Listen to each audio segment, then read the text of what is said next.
Hai adik-adik, ya kita jumpa lagi di video yang keberapa dia, yang ketiga atau yang keempat ya. Itu kali ini kita akan membahas mengenai pengukuran panjang ya. Nanti menggunakan penggaris dan juga menggunakan jangka sorong. Kita mulai ya biar videonya tidak terlalu lama. Oke, kita mulai. Nah, ini bisa tuliskan ya. Ini adalah video fisika kita kelas 7 ya, tanggalnya Senin tanggal 3. Lesnya adalah les 5 ke 6. Nah, pengukuran panjang ya, itu bagaimana dengan penggaris ya, kita jelaskan ya. Ini adalah ada dua ya, ada penggaris, ada dan yang kedua ada dengan jangka sorong. Kita bahas dulu yang dengan penggaris ya. Ini adalah ilustrasi apa? Ilustrasi penggaris ya. Kalau adik-adik perhatikan di rumah, di penggaris adik-adik coba ambil, itu nanti ada yang seperti ini ya. 0, 1, 2, 3 dan seterusnya. Di jaraknya agak berjauhan. Nah, itu dia jaraknya antar 0 dengan 1, 1 dengan 2, 2 dengan 3, itu jaraknya masing-masing itu adalah 1 cm ya. Lalu kalau diperhatikan lebih detail, ada yang kecil-kecilnya ya, di antara 0 dengan 1, 1 dengan 2, atau 2 dengan 3. Di antara mereka ada yang kecil-kecilnya.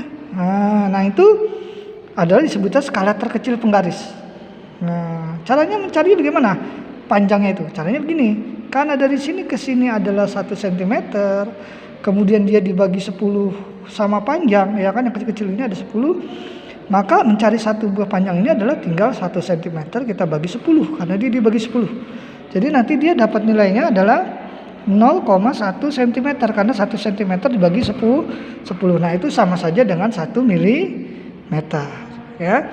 Jadi ketelitian penggaris itu apa rumusnya? Ini setengah dari skala terkecil penggaris. Skala terkecil penggaris ini tadi udah kita kasih unjuk. Skala terkecil penggaris yaitu 0,1 cm atau 1 mm nih ya, yang kecil ini nih. Nah, ini disebutnya skala terkecil penggaris nih ya.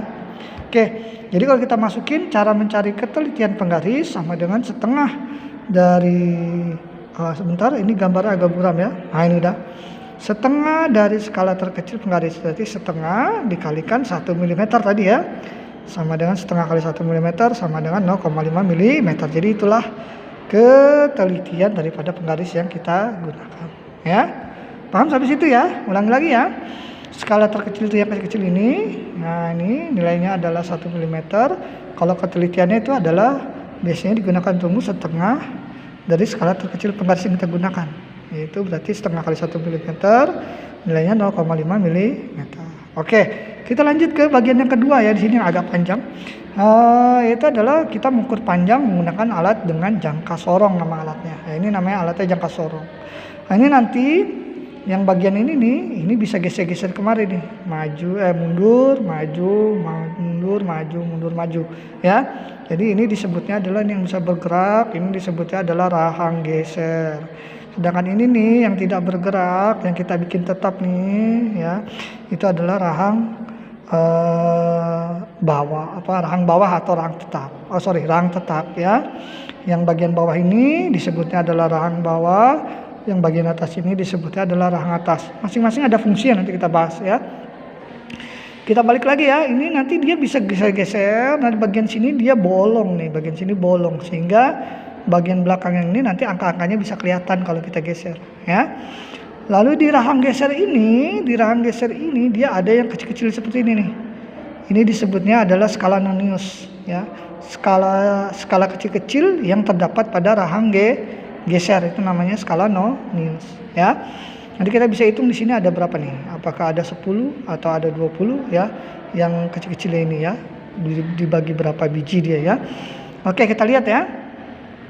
Lanjut ya, bagian ujung sini ada gurat ukur nih.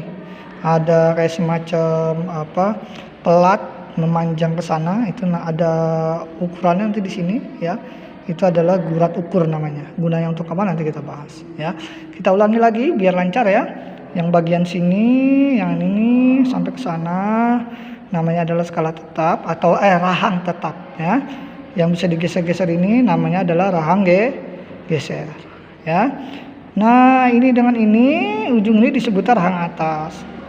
Yang ini bagian wilayah sini nih, ini disebutnya adalah rahang bawah. Ya, ini bisa geser-geser ke sana. Ya, Ini baut pengunci biar tidak goyang waktu kita mengukur benda ya. Oke. Nah, bagian ini disebut tadi apa? Rahang tetap udah ya. Nah, ini skala tetap nih. Skala yang ada pada rahang tetap disebutnya skala tetap atau nama lainnya skala utama. Ya. Ini boleh kita kasih tambahkan nama lainnya adalah skala utama. Skala utama. Nah, skala kecil-kecil yang ada pada rahang geser ini disebutnya adalah skala nonius ya. Nah, skala nonius ini nanti tergantung jangka sorongnya, ada yang 10 pembagian kecil-kecil ini ada 10 ya, ada 10 garis ini, ada juga ada yang sampai 20 ya. Oke, dalam hal ini saya ambil yang sampai 10 aja lah ya. Oke. Kita lanjut ya, bahas apa fungsi dari masing-masing rahang atas, rahang bawah ini, atau ini berat ukur itu apa. Oke, saya udah tuliskan di sini ya. Rahang atas, yang bagian atas ini itu gunanya untuk mengukur diameter dalam suatu benda. Cara pakainya begini.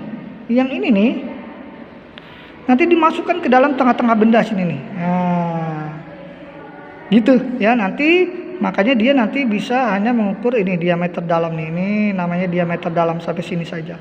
Kalau dari ujung sini nih sampai ujung sini itu namanya adalah diameter luar. Ya, ulangi ya. Dari ujung sini nih yang dalam ini sampai sini namanya diameter dalam. Ini secara close up. Ini namanya diameter dalam. Kalau dari ujung yang sebelah sini sampai ujung yang sebelah sini namanya diameter luar ya. Ini sampai sini diameter luar ya. Jadi kita lanjutkan lagi tadi apa? Rahang atas itu untuk mengukur diameter dalam suatu benda. Nah, jadi kalau untuk mengukur yang dalam ini kita pakainya yang ini nih, dimasukkan ya ke dalam bendanya gitu ya. Kalau kita mengukur diameter luarnya ya benda aja dimasukkan ke sini. Nah, dimasukkan ke rahang bawah. Nanti ketahuan berapa diameter luarnya. Ya, jadi rahang bawah itu untuk mengukur diameter luar suatu benda. Lalu ya kalau bulat ukur ini gunanya untuk apa? Bulat ukur itu untuk mengukur kedalaman lubang. Jadi ini nanti dimasukkan ke dalam lubang.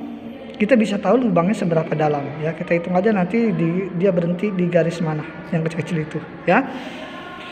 Ya, itu dia. Nah, sekarang bagaimana dengan skala terkecilnya? Skala terkecil jangka sorong itu biasanya adalah 1 mm nih.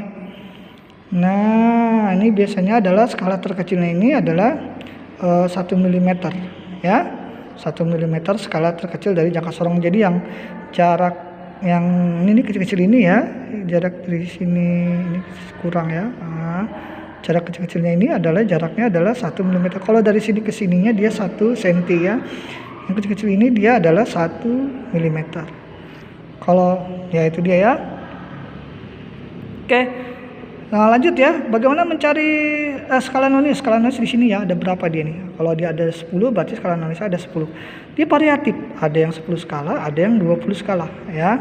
Nah, gunanya untuk apa skala nonius? Nanti dia untuk mencari ketelitian jangka sorong. Nah, kalau jangka sorong rumusnya pakai ini nih. Skala terkecil pada rahang tetapnya berapa? Yang di sini ya. Skala terkecil pada rahang tetapnya ya. Berapa dia panjangnya tadi kita udah ambil. Skala terkecil pada rahang tetap itu disebutnya adalah skala terkecil jangka sorong ya. Nilainya kita ambil 1 mm. Nah, jumlah skala pada rahang geser yaitu artinya skala nonius ya. Jumlah skala pada rahang geser artinya jumlah skala pada skala nonius ya. Itu ada yang 10, ada yang 20. Kalau kita ambil 10, maka 1 mm dibagi 10. 1 mm adalah pada rahang tetapnya, 10 mm pada rahang gesernya atau skala noniusnya ya. Nilainya 0,1 mm. Kalau kita punya alat yang skala pada rahang gesernya atau skala noniusnya di sini dia ada 20, maka 1 mili dibagi 20, maka jadi 0,05 mm. Nah, itu dia video kali ini ya. Semoga adik-adik mengerti ya. Nanti kita lanjutkan dengan alat-alat yang lain ya. Oke, sekian dan terima kasih.